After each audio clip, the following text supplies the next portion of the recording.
kelompok 1 akan menyampaikan review jurnal yang berjudul The Effects of Hemodialysis on Blood Glutamate Levels in Chronic Renal Failure, Implementation for Neuroprotection. Jurnal ini dari Roga Sekorif dan kawan-kawan tahun 2012. Anggota dari kelompok 1 sendiri, yang pertama ada Esti Rokmana dengan 5H034, Meita Dwi Asandi dengan 5H040, Syala Fadila Dinsner dengan 5H052, Weni Dara Cantika Dewi dengan 5H056, dan yang terakhir ada Riva Kamila Dewi Konita dengan 5H061.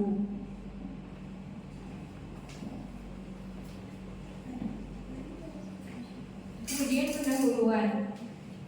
Excitatory amino acid atau asam amino rangsang seperti glutamat dilepaskan dalam konsentrasi tinggi setelah terjadi cedera kepala dan iskemia cerebral.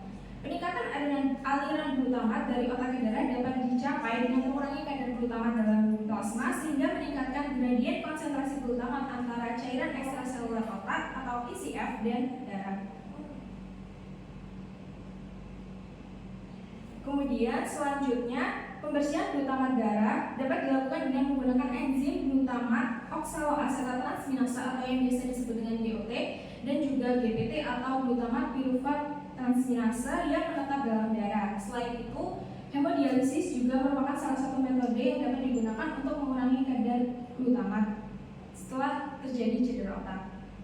Nah, sehingga penulis dalam penelitian ini melakukan penelitian bertujuan untuk membandingkan kadar glutamat, GOT dan juga GPT dalam darah pada pasien hemodialisis yang dibandingkan dengan kontrol normal dan kadar glutamat, GOT dan GPT dan glukosa darah pada pasien gagal ginjal kronik. Selanjutnya akan disampaikan oleh teman saya.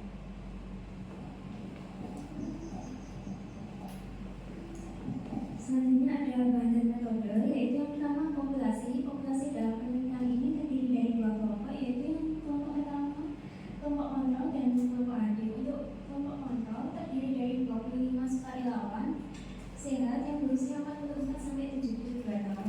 Dan kelompok adil sendiri terdiri dari 45 pasien dengan penyakit ginjal kronik stadium 5 yang menjalani hemodialisis berusia 22 sampai 8 tahun. Yang kedua ada protokol penelitian. Yang pertama, sampel darah dikumpulkan dari sabang oligomer menggunakan stopwatch yang ada pada tabung mesin hemodialisis. Sampel darah awal diperoleh setelah inisiasi hemodialisis dan untuk sampel darah terakhir diperoleh dari pengurusan dari mesin dialisis. Selanjutnya, sampel darah tersebut dikirimkan untuk penentuan glutamat, glukosa, GOT, GPT, hemoglobin, hematokrit, urea, dan kadar kreatinin. Selanjutnya akan dibacakan oleh teman saya. Selanjutnya, analisis sampel darah. Konsentrasi glutamat diukur menggunakan metode fluorometri, gram, dan akrison. Tingkat GOT dan GPT ditentukan melalui metode fluoresen dan ditentukan berdasarkan konferensi glutamat menjadi alanin dan aspartat dengan adanya GOT dan GPT. Kadar urea, kreatinin, dan glukosa ditentukan melalui metode fluoresen. Selanjutnya, analisis statistik. Perbandingan antara titik awal dan titik waktu yang berbeda untuk glutamat pada pasien yang menjalani HD dilakukan dengan menggunakan model linear umum. Perbandingan antara titik awal dan titik akhir untuk GOT dan GPT, hematokrit, urea, dan glukosa dilakukan dengan menggunakan uji T-cell sampel berpasangan. Selanjutnya, pengaruh diameter polyfilter dan aliran darah pada filtrasi glutamat diukur menggunakan uji spesifitas Moseley. Selanjutnya akan dilanjutkan oleh teman saya. Selanjutnya yaitu hasil kadar glutamat darah dari awal ditemukan secara signifikan lebih tinggi dengan pasien yang menjalani hemodialisa dibandingkan dengan kelompok kontrol, yaitu masing-masing 392,87 plus minus 34,8 promol per liter itu pada pasien yang menjalani hemodialisa dan 178,49 plus minus 41,21 promol per liter pada kelompok kontrol. Pengukuran selanjutnya selama sesi hemodialisis itu menunjukkan penurunan kadar glutamat darah yang signifikan dibandingkan dengan kadar awal pada semua titik waktu. Dalam subkelompok, ukuran pori-pori filter dan laju aliran darah tampaknya tidak mempengaruhi kadar glutamat darah secara signifikan. Lalu tingkat GPT pada pasien yang menjalani hemodialisa secara signifikan lebih rendah dibandingkan dengan kelompok kontrol masing-masing, yaitu 12,57 plus minus 3,4 IU per liter pada kelompok hemodialisis dan 26.654,56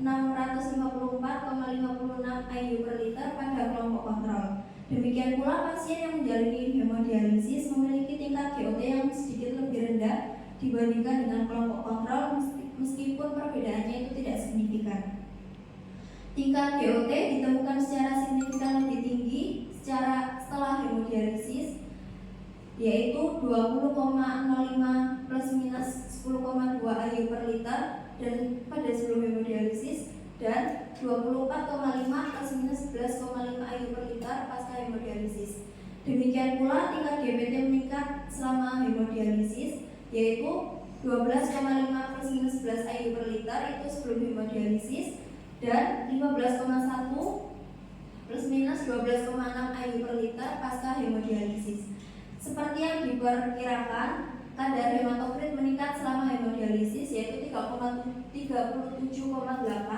plus minus 7,2 mg per desiliter sebelum hemodialisis, dan 40,16 plus minus 4,5 mg per desiliter setelah hemodialisis.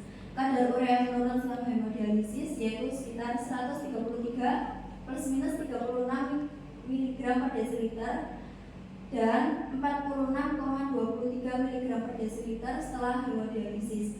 Begitu pula kadar kreatinin yaitu 6,96 3,2 mg per desiliter dan 3,1 plus minus 1,9 mg per desiliter. Kadar glukosa juga meningkat selama hemodialisis yaitu 118 plus minus 67 mg per desiliter itu sebelum hemodialisis dan 173,58 mg per desiliter setelah hemodialisis. Selanjutnya akan dilanjutkan oleh teman saya. Baik, berikutnya adalah diskusi. Diketahui bahwa asam amino rangsang atau eksitatory amino acid seperti glutamat mampu mengaktifkan saluran kalsium dan menyebabkan peningkatan masuknya kalsium ke dalam sel. Hal ini menyebabkan kaskade yang menghasilkan aktivitas enzim proteolisis seluler dan kerusakan pada membran sel sehingga menyebabkan nekrosis sel dan apoptosis. Hemodialisis terbukti menghasilkan peningkatan katabolisme protein. Konsentrasi glutamat darah lebih tinggi pada pasien yang menjalani hemodialisis dibandingkan dengan kontrol yang sehat. Kadar glutamat terbukti menurun pada jam pertama, tetap stabil pada jam kedua dan ketiga, dan tampak sedikit meningkat pada jam keempat. Hal tersebut mungkin merupakan mekanisme pertahanan untuk melawan sindrom disequilibrium. Ya, selanjutnya pada data di dalam jurnal menunjukkan bahwa pasien yang menjalani hemodialisis memiliki tingkat aktivitas GPT yang jauh lebih rendah dan kecenderungan tingkat aktivitas GOT yang lebih rendah dibandingkan dengan kontrol. Aktivitas enzim tersebut meningkat secara signifikan setelah hemodialisis. Lalu penurunan aktivitas GOT dan GPT pada pasien uremik serta peningkatan aktivitasnya setelah hemodialisis dapat dijelaskan oleh kemungkinan penghambatan aktivitas transaminase OH1 atau lebih akumulasi molekul dalam plasma. Peningkatan signifikan kadar glukosa selama hemodialisis ditemukan dalam penelitian kami atau penelitian di dalam jurnal. Hal ini mungkin terjadi karena digunakannya cairan dialisis yang mengandung dextrosa.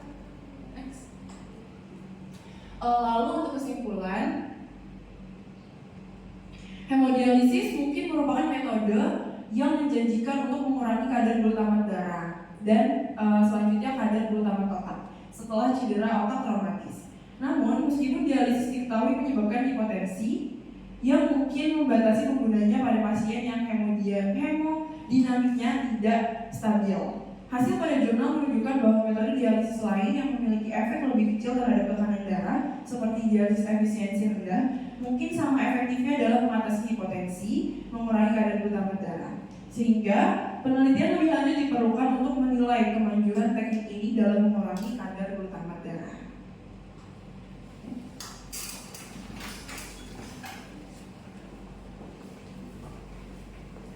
Sekian untuk review jurnal dari kelompok kami. Terima kasih atas perhatiannya. Wassalamualaikum warahmatullahi wabarakatuh.